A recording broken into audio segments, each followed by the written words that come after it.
हिंद देश के निवासी सभी जन एक है।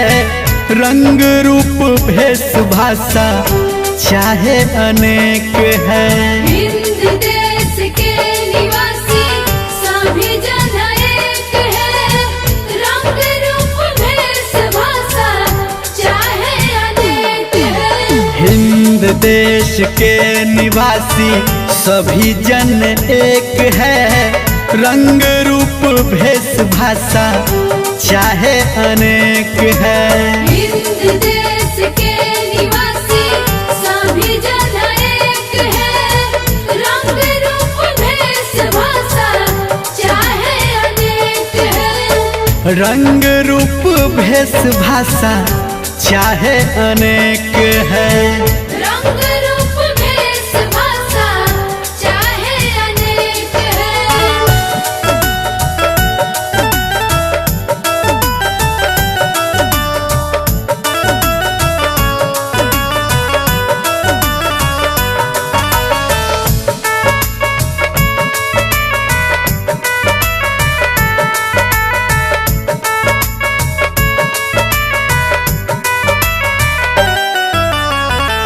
कोयल की कुहुक न्यारी पपीहे की टेर प्यारी। कोयल की कूक न्यारी पपीहे की टेर प्यारी। कोयल की कुहुक न्यारी पपीहे की टेर प्यारी। कोयल की कूक न्यारी पपीहे की टेर प्यारी। कोयल की कुहुक न्यारी पपीहे की टेर प्यारी। गा रही तराना बुलबुल मगर राग एक है। हिंद देश के निवासी सभी जन एक है। रंग रूप भेष भाषा चाहे अनेक है। हिंद देश के निवासी सभी जन एक है। रंग रूप भेष भाषा चाहे अनेक है। रंग रूप भेष भाषा चाहे अनेक है। रंग रूप भेष भाषा चाहे अनेक है।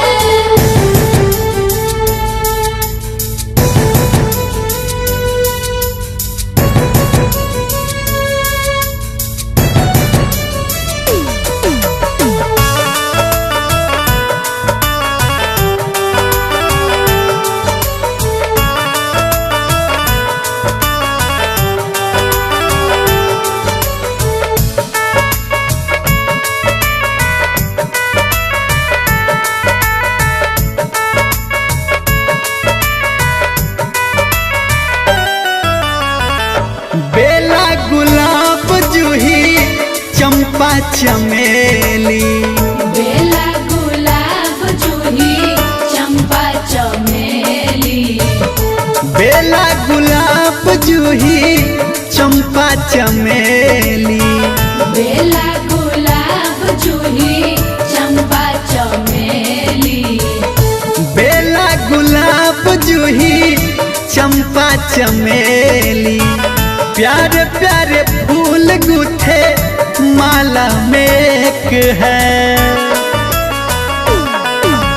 हिंद देश के निवासी सभी जन एक है। रंग रूप भेष भाषा चाहे अनेक है। हिंद देश के निवासी सभी जन एक है। रंग रूप भेष भाषा चाहे अनेक है। रंग रूप भेष भाषा चाहे अनेक है। रंग रूप भेष भाषा चाहे अनेक है।